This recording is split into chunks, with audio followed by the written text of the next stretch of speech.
Bien, pues continuamos con esta segunda parte de la sesión. Nos quedamos con la revisión de los arquitectos españoles barrocos tardíos. Y llegamos a un caso muy interesante que es el caso de la familia de los Churriguera. Aquí podemos ver un mapa, una genealogía de Gómez Fernández Cabrera, en donde vemos cómo esta familia de los Churriguera se va a caracterizar en un principio por tallistas y retableros, o sea, los que hacen retablos en las iglesias, y vamos a encontrar justamente de la unión de José Simón Churriguera con María Ocaña, que también era hija de un retablero, que van a tener 4 hijos: José Benito de Churriguera Ocaña, Joaquín Churriguera Ocaña y Alberto Churriguera Ocaña, que los 3 serían arquitectos.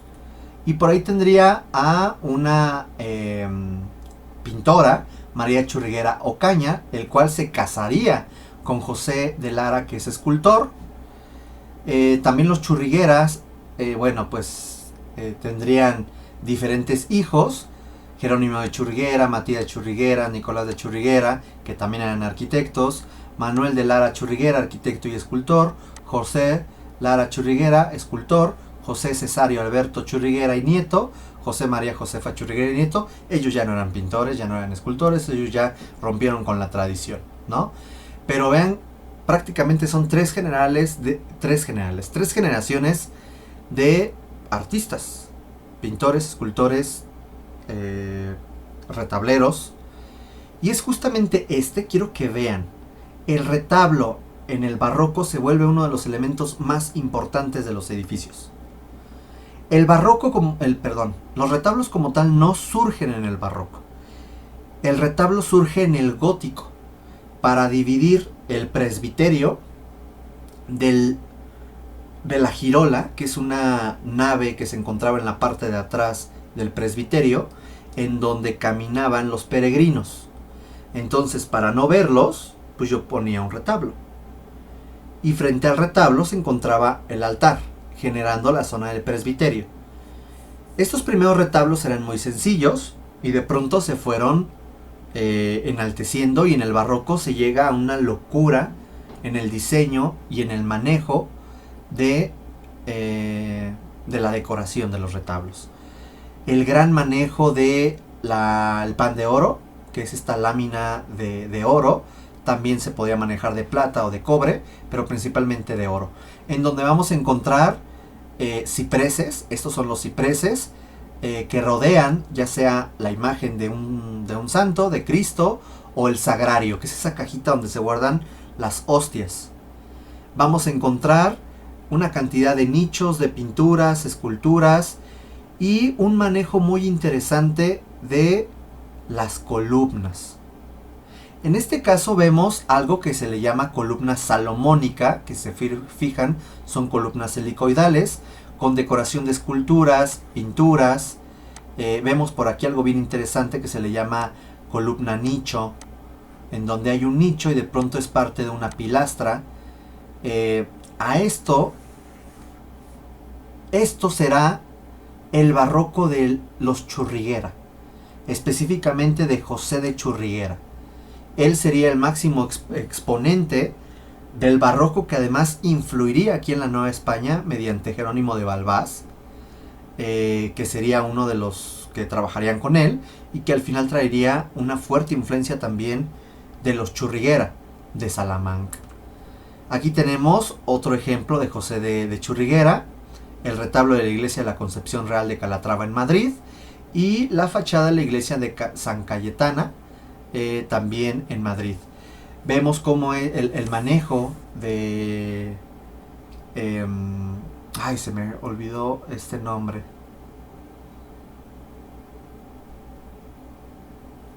Se me fue el nombre. Bueno, paramento. El paramento, que es esto, como de pronto hay un juego entre la estructura, los nichos, el acabado general del paramento, los vanos, también manejando un lenguaje clásico, pero ya la escala, la monumentalidad, la teatralidad hace evidente el manejo de un barroco.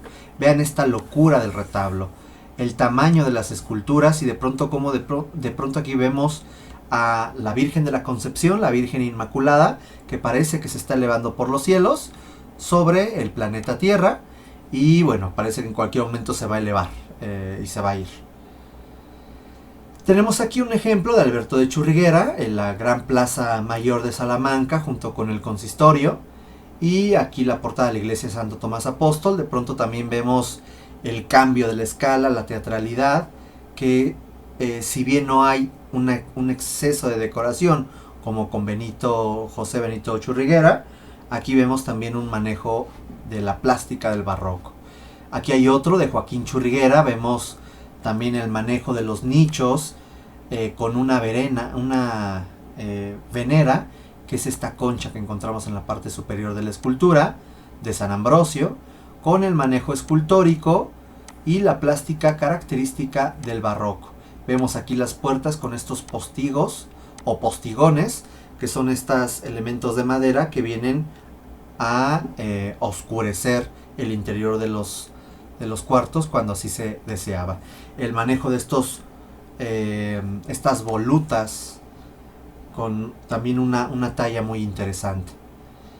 Y vean este retablo, es hermoso, es el retablo de la Catedral de Plasencia, también de Joaquín de Churriguera, donde podemos ver cómo no hay un exceso de decoración como con José Benito de Churriguera, pero vemos también el manejo monumental de las pinturas y las esculturas. A esto se le llama casas. Cuando vemos las pinturas enmarcadas, aquí vemos entre los intercolumnios una serie de nichos en donde encontramos cómo los santos hasta se ven grandes para los nichos, parece que no caben. Vemos estas casas en estos calles, ahorita veremos vamos a adelantarnos. Si se fijan, aquí hay un elemento, una moldura, un entablamento que divide el retablo en un cuerpo, dos cuerpos y un remate. ¿Ok? Y además vemos cómo las columnas nos están marcando un juego en el otro sentido, en el sentido vertical. A eso se le llama calles. Una calle, dos calles, tres calles, cuatro calles, cinco calles, seis calles, siete calles. Por lo tanto, si queremos hablar nosotros de la Virgen que se encuentra en la parte central, tendríamos que hablar de la cuarta calle o la calle central y el segundo cuerpo. Así lo encontraríamos. ¿Ok? ¿Qué pasa en la Nueva España? En la Nueva España vamos a tener un contexto particular. Por ejemplo, en el aspecto económico y social, encontraremos que hay un gran declive de la población indígena y un aumento de mestizos. Vemos aquí como en el siglo XVII, que son estas últimas columnas, vemos que hay ya una muy mermada población indígena. Aquí vemos pinturas de Miguel de Cabrera, un pintor barroco del cual después platicaremos, en donde vemos cómo plasmaba ya en el siglo XVIII a los indígenas, que les llamaba indígenas gentiles, al español con la indígena que te daba un mestizo, y mestizo con mestizo, pues más mestizos. Nosotros somos mestizos. También el español con los castizos, vamos a tener que te forman también una familia muy específica, que es la familia de los españoles, entendiendo que también había aquí en los grupos sociales puros españoles nacidos en España y españoles nacidos en la Nueva España, los cuales se les llamaba criollos. Por lo tanto, sí había gran cantidad de criollos y peninsulares, pero habría ya gran cantidad de mestizos. Por lo tanto, se va generando, a la par de una estabilidad económica y social, un apogeo de la aristocracia peninsular y criolla, un gran auge de la minería y el comercio en el siglo XVII, se asimila lo indígena en el arte y surgen las cofradías y las hermandades. Estas cofradías van de la mano con los gremios y son los que aportarían el dinero a la iglesia secular para generar las grandes construcciones del barroco. En el contexto religioso y educativo, ¿qué pasaba? A partir del Concilio de Trento surge una gran devoción por la Virgen, en general por todas las vírgenes. Pero algo que va a buscar como identidad el criollo y el mestizo será una Virgen morena, la Virgen de Guadalupe, que impulsó el fraile y arzobispo, el primero de la Ciudad de México, que sería Fray Juan de Zumárraga, la Virgen de Guadalupe. En el siglo XVI pasó sin pena ni gloria realmente la Virgen de Guadalupe. Será hasta el siglo XVII y en el siglo XVIII específicamente donde la Virgen de Guadalupe tiene un mayor auge y devoción. La gente era tan devota que de pronto buscaba generar capillas y nichos a lo largo de toda la ciudad para constantemente andar rezando y persinándose. Eso era la idea de difundir también el barroco. Surge el primer concilio mexicano en 1555, esto a raíz también del Concilio de Trento. Y es importante porque aquí tenemos el patronato regio, acuérdense este antecedente de que el Papa Alejandro VI le da este poder a los reyes, ahora llamados reyes católicos, para que ellos se encargaran de la evangelización de los territorios americanos. Esto hizo que el clero regular, asignado por los propios reyes, tuviera una gran cantidad de poder en los pueblos de indios, considerando que el siglo XVI tenía una gran cantidad de indígenas. Y esto va a despertar la envidia del clero secular. Acuérdense de los obispos, arzobispos, de los curas, de los párrocos, frente a los frailes, los abades, los priores, que de pronto pues van hasta administrar pues el bautizo, la primera comunión, las confirmaciones, etcétera, que era algo muy del clero secular. Por lo tanto, en 1558, a partir del concilio, se busca ya no construir conventos e impulsar ahora las construcciones del clero secular. Sin embargo, al final no tuvo efectos. En 1585, el mismo clero secular va teniendo el control paulatino de los territorios y los edificios del clero regular. Se los va arrebatando poco a poco. Y finalmente, en 1595, se prohíbe la construcción de conventos mendicantes. Ya no va a haber conventos franciscanos, agustinos, ya no. Los conventos que hoy en día existimos son conventos que se fueron trabajando durante el siglo XVI, XVII y XVIII. Pero ya conventos nuevos como tal ya no surgen. Se impulsan los conventos urbanos masculinos y femeninos. Ustedes dirán, pero ¿cómo si ya no existían? No, sí. Los conventos que se encuentran a las afueras de las ciudades, que surgieron en el siglo XVI, la mancha urbana se los traga. Y estos conventos se convierten en conventos urbanos. Y van a haber dos, convento masculino y el femenino. Posteriormente veremos la diferencia de estos. Se va a instalar la Compañía de Jesús, la Compañía de María y las Carmelitas Descalzas como difusoras del barroco y como pues quienes se van a encargar de la educación además durante el barroco. Surgen las misiones, porque los jesuitas y los franciscanos buscarán todavía construir asentamientos religiosos para evangelizar el territorio norte del territorio de la Nueva España, pero como ya no se podía construir conventos, hicieron misiones. Ya después veremos qué son las misiones. Y algo muy importante del siglo XVII es que se comienza a secularizar el clero regular. Significa que todos los territorios y las propiedades del clero regular, o sea, los frailes, poco a poco la iglesia secular, o sea, obispos y arzobispos, comienzan a quitarle poder al clero regular, porque además ya los pueblos de indio eran pues muy pequeñitos y ahora las ciudades tenían mayor relevancia. Por lo tanto, hicieron a un lado al clero regular. Específicamente este señor, Juan de Palafox y Mendoza, que se convirtió en el arzobispo de Puebla y que durante un año fue virrey interino.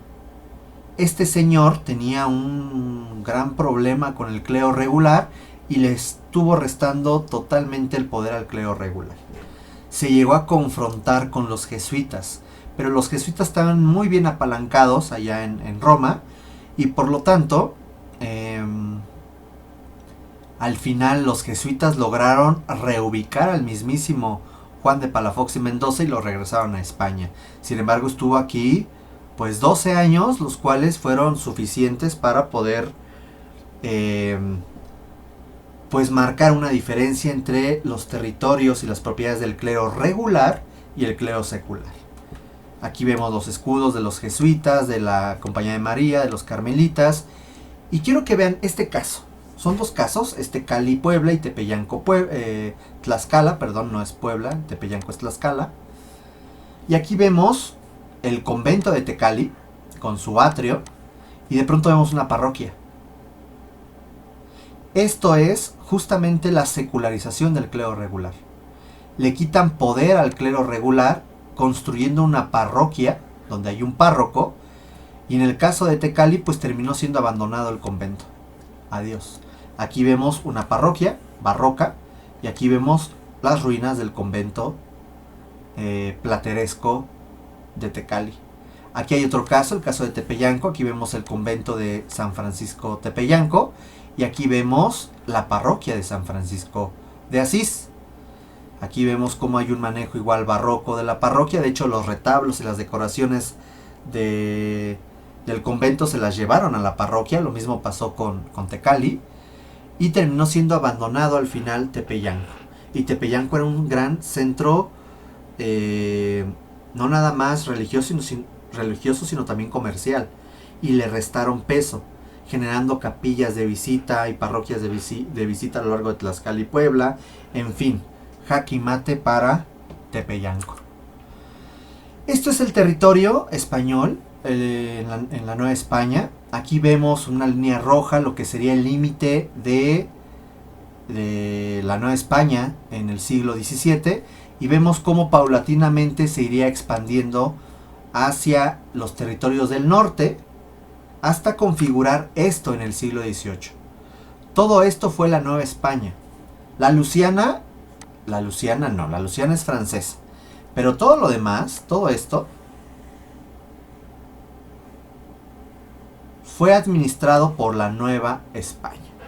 Aunque si bien esta por momentos lo sacaban, lo metían, lo sacaban, la Nueva España fue enorme. Sin embargo, en términos generales, todo este territorio nunca fue claramente dominado. Dicho y hecho, en el siglo XIX, pues sabemos lo que pasaría con Estados Unidos. Esto sería lo más poblado en la Nueva España. También por eso Mérida no sobresale mucho en la arquitectura virreinal. Va a destacar posteriormente. ¿Qué pasa con el barroco novohispano? Su temporalidad es del 1630 al 1780. Y aquí no se va a dividir por temprano, tardío y no sé qué. Aquí se va a dividir en sobrio, rico y exuberante. Hay un gran desarrollo urbano y rural que da pie a un llamado barroco popular. Se remodelan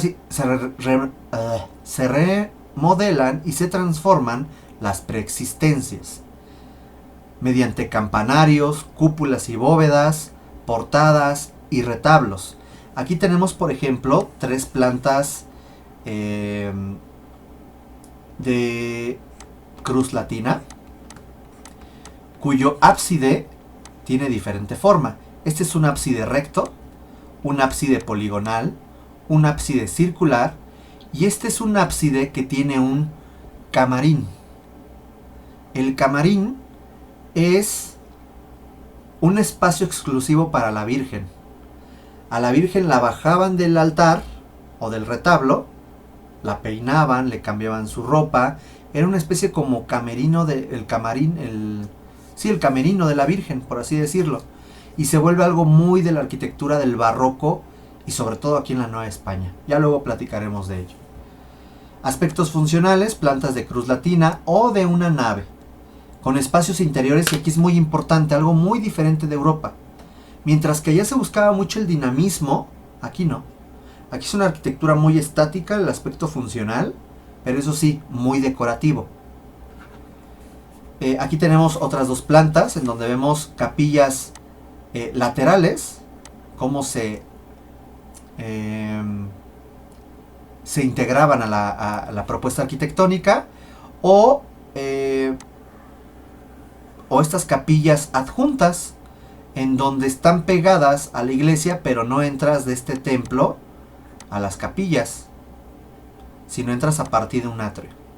Esto se comienza también a gestar durante estas ampliaciones y remodelaciones del barroco. ¿Y qué pasa con los aspectos formales? Sigue modelos formales, creativos y sincréticos, mezcla lo indígena con lo europeo, tiene un carácter educativo y persuasivo de que de pronto la gente que no sabía leer viera estas obras escultóricas y entendiera un mensaje, una alegoría, una parábola, la idea de la iconografía.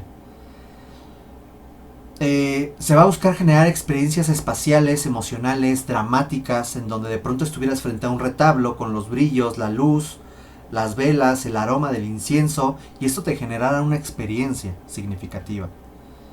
Y van a haber una serie de modalidades. Estas modalidades las vamos a ver en la siguiente clase, hasta enero. Se refiere a un barroco estucado, talabaresco, purista, con estrellas móviles, tablerado, tritóstilo, salomónico, estípite, pilastra nicho, a veces también llamado ultrabarroco. Y esto se refiere que hay un barroco que se puede también identificar a partir de sus columnas y pilastras. Insisto, eso lo veremos hasta enero. ¿Qué materiales? Se manejan estucos, tezontles, tobas volcánicas, areniscas, tabiques, azulejos, cerámicos, maderas y una serie de elementos varios en la arquitectura barroca. Aquí vemos, por ejemplo, este ejemplo de una cúpula con mosaico en la parte exterior. En la parte interior vean el adorno que se genera en los intrados de los arcos, en las pechinas, los retablos, la monumentalidad que se genera. Este es un caso muy interesante. Esto que estamos viendo es la capilla del Rosario en Puebla, anexa al templo de Santo Domingo, allá en Puebla. Y es muy interesante porque aquí hay un horror al vacío. Aquí, lo que se conoce como horror vacui, vemos que hay una gran cantidad de decoración por todos lados en torno a un ciprés. A eso se le conoce como una arquitectura académica hecha por arquitectos con artesanos y gremios muy especializados. Pero también tenemos la versión popular, la versión hecha por el pueblo y también en Puebla. Y aquí encontramos a Santa María Tonancintla, en donde tiene una misma idea, no es una capilla como la capilla del Rosario, es una parroquia, pero vean cómo hay una idea de tratar de usar lo mismo. Esta capilla, la capilla del Rosario, nos habla sobre el Rosario y la importancia de la Virgen. Aquí nos habla de la importancia de Santa María Tonancintla, la Virgen de Tonancintla, y de pronto vean cómo están los evangelistas en las pechinas, pero de forma un tanto tosca. Vean los querubines, la decoración de los estucos, los dorados, el mismo ciprés, está hecho con manos indígenas. Y esto hace que sea muy distintivo del barroco popular. Vean, esa es la diferencia. Aquí tenemos un ejemplo.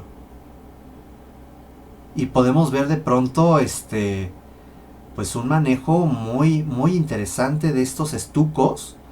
Y de pronto hasta te genera un tanto de angustia, ¿no? Hay un montón de ojitos que te están viendo al mismo tiempo. Pero bueno, esto es el barroco popular de Puebla. Para distinguir en esta recta final de la clase los tres tipos de barrocos en los que se va a dividir el desarrollo plástico del barroco arquitectónico. Tenemos el primero, que es el barroco sobrio, que se refiere a este primer barroco en desarrollarse en la Nueva España a partir de 1630. Este barroco sobrio se va a caracterizar porque sigue los cánones españoles con marcada influencia italiana. Eso quiere decir que habla de un manejo del manierismo, de un manejo del herreriano, aún que es persistente. Conserva las órdenes clásicas, pero altera sus proporciones. Aquí me regreso un poco. También al hablar de influencia italiana se refiere a este barroco italiano, que se fijan, este barroco italiano en un principio manejaba formas muy clásicas. Conserva las órdenes clásicas, pero altera sus proporciones. Rompe los entablamentos, como esto. Vean cómo lo rompe, tanto en lo vertical como en lo horizontal. Hay un juego de frontones, vanos, nichos. Las pilastras tienen una función decorativa exclusivamente. Surge el tezontle rostreado. ¿Qué es el tezontle rostreado? Son, por así decirlo, como losetas hechas de tezontle, las cuales se pegan en las paredes para que no se vea este opus incertum, que son estos núcleos de muro. Surgen cornisas voladas, no en demasía, o sea, no muy voladas. Puertas adinteladas. Eso quiere decir que tienen puertas no siempre en arco, sino también en dintel. Y el manejo de balcones. Aquí tenemos un ejemplo característico que es un barroco muy sencillo, que rompe, no es un herreriano, porque el herreriano tendría que ser muy clásico, muy monótono y muy bien proporcionado. No es plateresco, porque aquí yo no veo ninguna influencia ni gótica, ni mudéjar. Que es barroco. Barroco sobrio. Esto es la parroquia de San Lorenzo. Vean el tamaño de la ventana coral.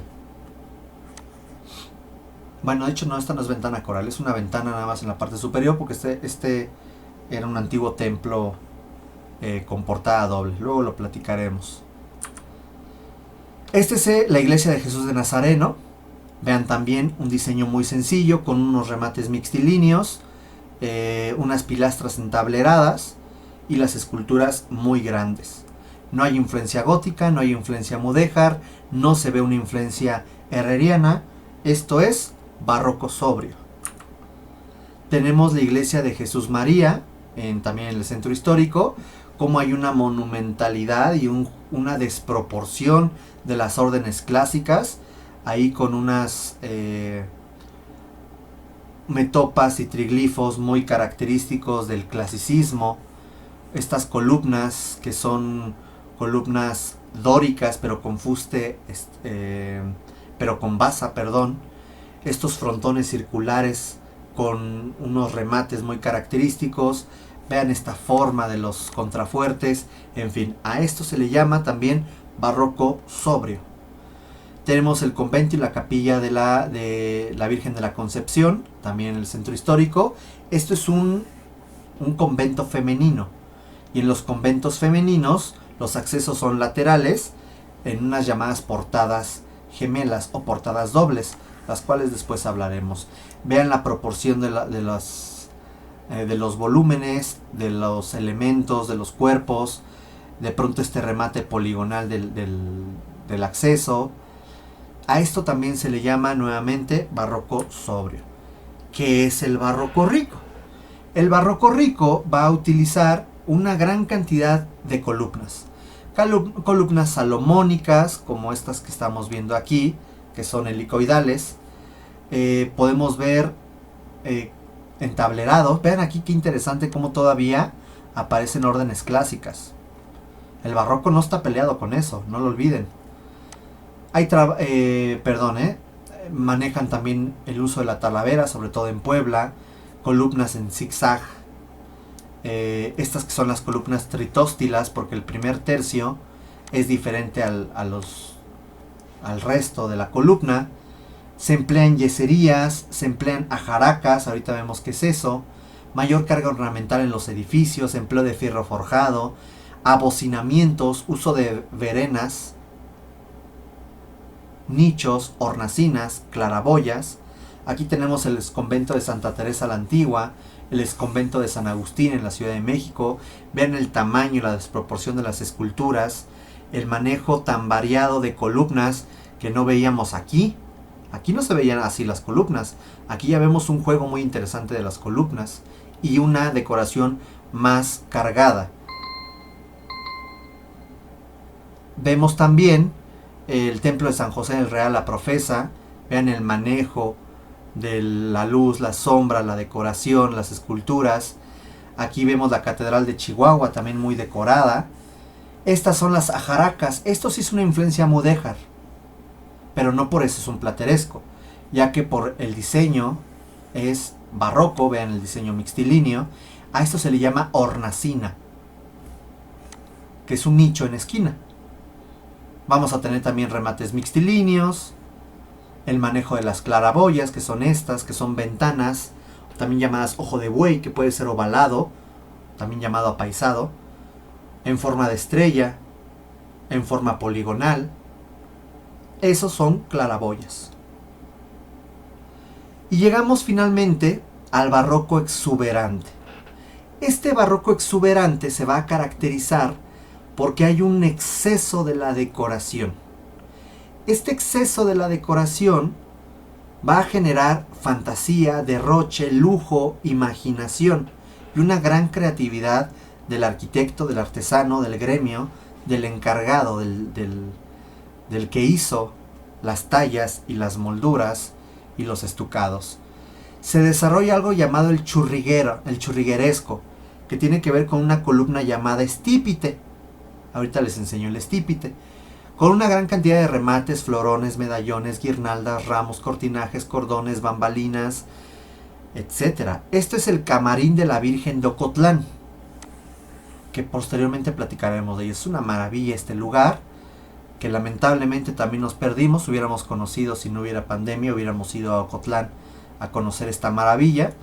Aquí tenemos la Santa Veracruz, últimamente muy sonada porque se incendió. Aquí podemos ver la Santísima Trinidad, que está padrísima. Vean este tipo de pilastra. Este tipo de pilastra en forma de candelabro se le llama estípite. Y eso es muy característico. Vean además cómo está demasiado decorado, demasiado cargado. Esto es el barroco exuberante. Aquí encontramos la Catedral de Zacatecas, que bueno, tiene, todo parece lenguaje braille, ¿no? O sea, esto es para tocar, ¿eh? Vean las peanas. Es impresionante la gran cantidad de decoración en prácticamente toda la portada del edificio. El Sagrario Metropolitano, también marcados con esos estípites. Esto es el Tezontle rostreado. Las molduras mixtilíneas, remates mixtilíneos. El manejo por ahí de Talavera en la cúpula, etc. Este es el exoratorio de San Felipe Neri. Luego hablaremos bien de estos edificios. Esto es una chulada. Esto es en Ocotlán. Vean cómo hay una ventana estrellada, que es la ventana coral, enmarcado por un cortinaje. Y aquí tenemos a San Francisco cargando las tres órdenes, por eso hay tres esferas. Y arriba a la Virgen de la Concepción. Bellísimo, ¿no? Y además vean cómo hay un remate en forma de verena, abocinado. Y esto es en Ocotlán. Esta es un retablo del ahora llamado Museo Nacional del Virreinato, que antes era el templo de San Francisco Javier, donde vean la gran cantidad de decoración. Luego platicaremos también de ello por tiempo. Aquí está Ocotlán. Nuevamente aquí está San Francisco Javier. Esto es Regina Coeli en el centro histórico. Luego hablaremos de qué es esto, luego hablaremos de esto, no se preocupen. Esto es el Templo de la Enseñanza, también muy característico, muy interesante. Vean la locura de las pinturas y las esculturas. Vamos a finalizar con esto. Estos son dos retablos. Esto es un retablo en San Bernardino de Siena, en Xochimilco, y ese es un retablo en la Ciudad de México, en Regina Coeli. Podemos encontrar cómo los dos son muy diferentes. Este es un barroco tendiente más a lo sobrio, y este es un barroco tendiente más a lo exuberante. Sobre todo porque aquí tiene los estípites y la decoración de las esculturas. Ya podemos identificar los diferentes cuerpos. 1, 2, 3, 4 y el remate. Aquí vean cómo es más complicado. Aquí podemos encontrar que hay, pues realmente esto es un cuerpo y un remate abocinado. Podríamos quizás señalar que esto nos está marcando un segundo cuerpo, pero tengo mis dudas, ¿eh? Luego, las calles son en este sentido 1, 2, 3, 4, 5, 6 y 7. Y aquí es 1, 2, 3. Vean cómo es diferente. Luego tenemos un remate o ático. Esto es un remate. Esto es un remate, que también se le llama ático. El banco o predela, junto con el sotobanco, lo vamos a encontrar justamente aquí. El banco o predela es este elemento rojo y el sotobanco es este elemento pétreo. ¿Ok? El área de la imagen o advocación principal se encuentra aquí, que es a quien se dedica la iglesia, aquí, o a veces aquí, dependiendo el número de cuerpos. Encontramos nichos, que estos son nichos. La hornacina, que viene a ser en esquina, en este caso no hay hornacina, serían nada más nichos. La casa, que son estas, donde están las pinturas, son cuadrados. Y el fanal. El fanal es cuando se encuentra, y lo han visto en los retablos, que hay una caja de vidrio incrustada. Eso es un fanal. Las peanas es la base de los nichos en donde se ponen las esculturas. El altar, que es esta, la mesita es el altar. Y el sagrario es una cajita que se encuentra en la parte de atrás, donde se guardan las hostias. De forma general, eso es los componentes en los que se divide un retablo. Y con eso terminaríamos la clase. Pues nada, muchas gracias, cuídense y felices fiestas. Bye.